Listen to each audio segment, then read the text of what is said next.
प्यारे बच्चों नमस्कार। मैं राकेश विश्वकर्मा उत्कृष्ट विद्यालय बहरीवंशी। इसके पहले की क्लास में हमने रेखीय प्रसार गुणांक तथा क्षेत्रीय प्रसार गुणांक में संबंध ज्ञात किया था। आज हम रेखीय प्रसार गुणांक तथा आयतन प्रसार गुणांक में संबंध ज्ञात करेंगे तथा देखेंगे कि किस प्रकार से आयतन प्रसार जो गुणांक होता है वो रेखीय प्रसार गुणांक का तिगुना होता है। यह क्वेश्चन भी अनेक बार परीक्षा में पूछा गया है। और इसके बाद हम रेखीय प्रसार गुणांक तथा क्षेत्रीय प्रसार गुणांक तथा आयतन प्रसार गुणांक तीनों में आपस में संबंध ज्ञात करेंगे। यह भी क्वेश्चन जो है परीक्षा में पूछा जाता है। तो चलिए अपन स्टार्ट करते हैं। जिन छात्राओं ने इसके पहले का वीडियो नहीं देखा है इसमें डिस्क्रिप्शन में लिंक मिल जाएगी, उसे देख लीजिएगा। क्योंकि जब रेखीय प्रसार गुणांक और क्षेत्रीय प्रसार गुणांक का संबंध जब अपन से बनेगा तभी अपन से रेखीय प्रसार गुणांक तथा आयतन प्रसार गुणांक में संबंध समझ में आएगा। ठीक है, तो सभी बच्चे इसे जरूर देखें और नोट करते जाएं। और सभी बच्चे इस चैनल को लाइक करें, सब्सक्राइब करें, शेयर करें तथा कमेंट्स जरूर किया करें। इससे कमेंट्स में हमको ये पता चलता है कि वास्तव में हमारा फीडबैक क्या है, वीडियो किस प्रकार से बन रहा है, किस प्रकार से हमको और कैसे सुधार की आवश्यकता है। तो चलिए अपन स्टार्ट करते हैं। अब यहाँ पर देखते हैं रेखीय प्रसार गुणांक तथा आयतन प्रसार गुणांक में संबंध। तो इसके पहले की क्लास में जो अपन ने याद किया था रेखीय प्रसार गुणांक तथा क्षेत्रीय प्रसार गुणांक में, तो हम वहां पर ये माने थे कि कोई धातु की जो छड़ है वो किस आकार की है, वर्ग के आकार की है। क्योंकि वहां पर क्षेत्रीय प्रसार था और क्षेत्रीय में क्या लंबाई और चौड़ाई की जरूरत थी। यहाँ पर क्या है, आयतन है, तो आयतन में लंबाई, चौड़ाई और ऊंचाई की जरूरत है। तो हम यहाँ पर ये मानेंगे कि माना कोई धातु की जो छड़ है वो किस आकार की है, घन के आकार की है। तो यहाँ पर अपन मानते हैं, माना कोई धातु की छड़ किस आकार की है, घन आकार है। किस आकार की है, घन के आकार की है। जिसकी प्रारंभिक लंबाई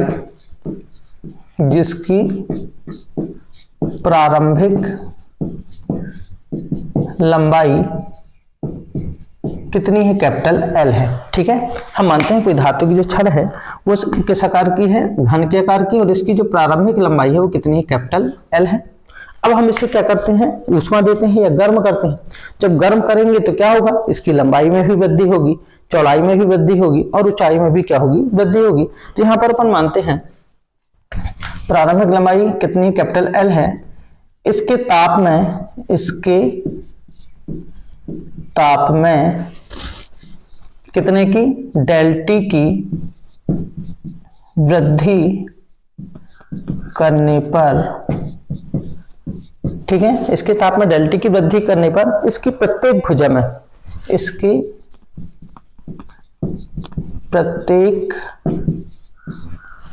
में डेल एल की वृद्धि हो जाती है,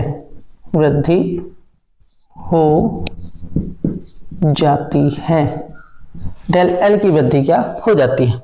ठीक है, अर्थात अब उसकी प्रत्येक भुजा की लंबाई कितनी हो जाएगी, अतः प्रत्येक भुजा की लंबाई, अतः घन के या छड़ की प्रत्येक भुजा की लंबाई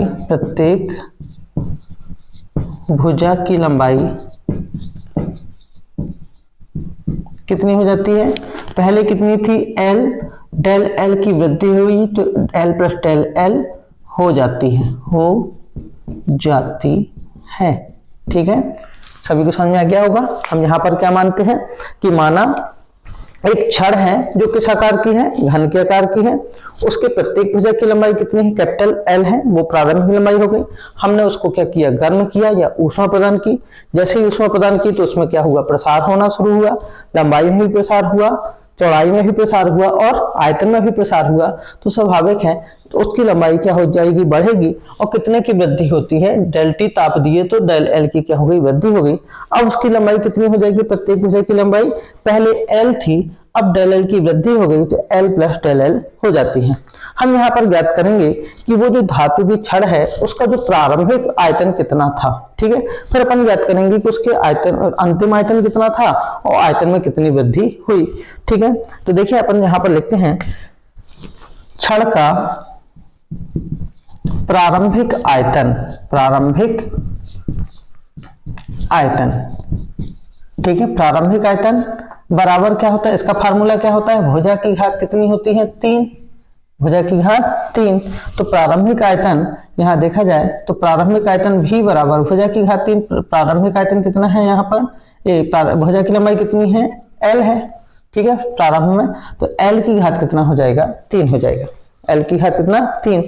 अब छड़ का अंतिम आयतन, छड़ का अंतिम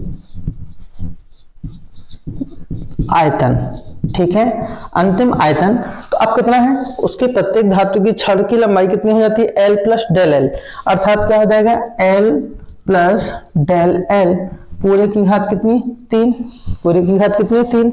अब यहाँ पर देखें a प्लस बी पूरे की घात 3 का एक फार्मूला लग रहा है, a प्लस बी पूरे की घात 3 का फार्मूला क्या होता है, a स्क्वायर ए की घात 3 धन बी की घात 3 धन 3 a square B plus 3 A B का स्क्वायर, ठीक है। तो ये फार्मूला लगेगा क्या, मैं यहाँ फार्मूला लिख देता हूँ, a प्लस बी पूरे की घात 3 का फार्मूला है a की घात 3 धन b की घात 3 धन 3 a स्क्वायर b धन 3 ए बी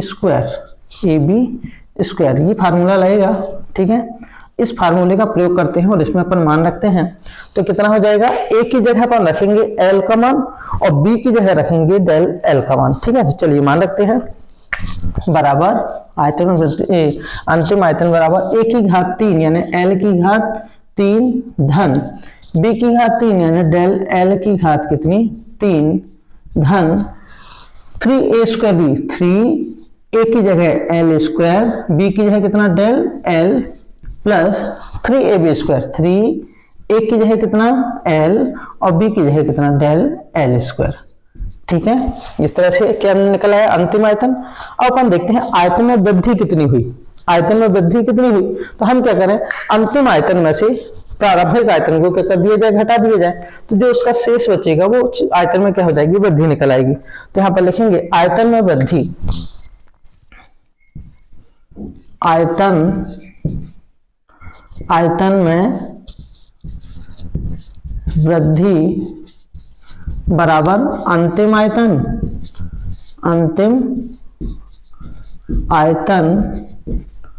माइनस क्या हो जाएगा, प्रारंभिक आयतन,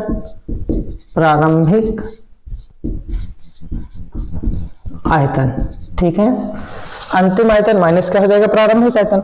तो आयतन में वृद्धि यानी डेल भी बराबर कितना आ जाएगा, अंतिम आयतन l की घात 3 धन डेल l की घात कितनी 3 धन कितना 3l square del l plus 3l del l की घात कितनी 3 माइनस प्रारंभिक आयतन कितना है l की घात कितनी 3, ठीक है।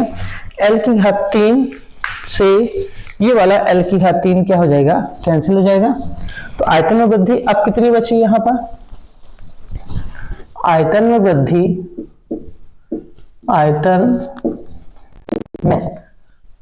वृद्धि, बराबर अब कितना हो जाएगा यहाँ पर, कितना डेल l की घात 3 डेल l की घात कितनी 3 धन यहाँ पर 3l square del l, 3l square del l धन यहाँ पर 3l डेल l स्क्वायर, यहाँ पर स्क्वायर है सॉरी, यहाँ पर क्या आ जाएगा स्क्वायर रहेगा ये वाले फार्मूले से, ठीक है।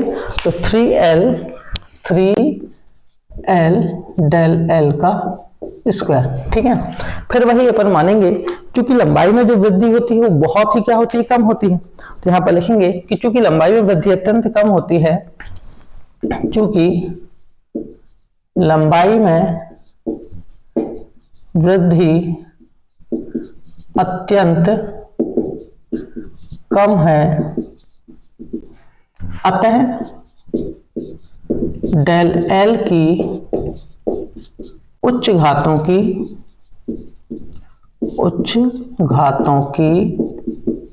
उपेक्षा करने पर,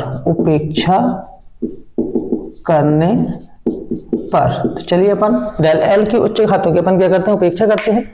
अब कितना आ जाएगा, आयतन में वृद्धि, आयतन में वृद्धि बराबर, ठीक है।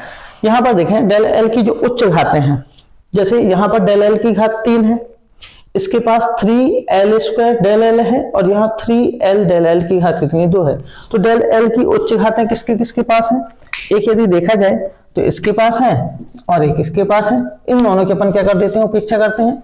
तो ये कितना बचेगा, ये उपेक्षा होगी तो ये कितना बचेगा 3l² कितना हो जाएगा डेल एल, ठीक है। क्योंकि सबसे कम घात इसके पास है और इसके पास जो है प्रारंभिक लंबाई l² के रूप में भी जुड़ी हुई है, ठीक है। तो इसकी और इसकी अपन क्या कर दी उपेक्षा, केवल ये बचेगी। तो आयतन में वृद्धि कितनी हो गई 3l² डेल एल। अब अपन को जो ज्ञात करना है वो क्या ज्ञात करना है, आयतन प्रसार गुणांक और रेखीय प्रसार गुणांक में संबंध ज्ञात करना है। तो हम यहाँ पर फार्मूला लगाते हैं, आयतन प्रसार गुणांक बराबर आयतन प्रसार गुणांक। आयतन प्रसार गुणांक बराबर फार्मूला क्या होता है, आयतन में वृद्धि बटे प्रारंभिक आयतन गुणित क्या होता है ताप में वृद्धि, ठीक है। चलिए अपन मान रखते हैं आयतन प्रसार गुणांक को किससे दर्शाते हैं, गामा से। आयतन में वृद्धि कितने की हुई, ये वाली 3l² डेल कितना l अपान प्रारंभिक आयतन कितना है, प्रारंभिक आयतन l की घात 3 गुणित ताप में वृद्धि कितनी थी, अपन ताप में कितने की वृद्धि कर रहे हैं डेल टी की। तो यहाँ पर ताप में वृद्धि कितनी निकल आएगी, डेल टी क्या कटा l² से 2 घात इसकी क्या हो जाएगी, कैंसिल हो जाएगी। तो अब कितना हो जाएगा y बराबर 3 यहाँ पर डेल एल अपान यहाँ पर कितना बचा, एक कैपिटल L इंटू कितना हो जाएगा डेल टी, ठीक है। अब गामा बराबर 3, ये डेल एल है क्या, लंबाई में वृद्धि है, क्या है लंबाई में वृद्धि, ठीक है। यहां पर यदि देखा जाए तो कैपिटल एल है क्या, प्रारंभिक लंबाई है। डेल टी है क्या, यहाँ पर ताप में वृद्धि है, ठीक है। अब गामा बराबर 3, ये लंबाई में वृद्धि बटे प्रारंभिक लंबाई गुणित ताप में वृद्धि, ये क्या कहला जाता है, रेखीय प्रसार गुणांक। क्या कहला जाता है, रेखीय प्रसार गुणांक। तो गामा बराबर कितना हो जाएगा 3 इंटू कितना हो जाएगा अल्फा। यानी हम यहाँ पर कह सकते हैं कि जो आयतन प्रसार गुणांक जो होता है, आयतन प्रसार गुणांक रेखीय प्रसार गुणांक का क्या होता है, तिगुना होता है, ठीक है। आयतन प्रसार गुणांक जो होता है रेखीय प्रसार गुणांक का क्या होता है, तिगुना होता है। इस प्रकार हमने यहाँ पर रेखीय प्रसार गुणांक तथा आयतन प्रसार गुणांक में भी क्या ज्ञात किया, संबंध ज्ञात किया, ठीक है। तो सभी बच्चे इस चैनल को लाइक करें, सब्सक्राइब करें, शेयर करें तथा कमेंट्स करना ना भूलें। धन्यवाद।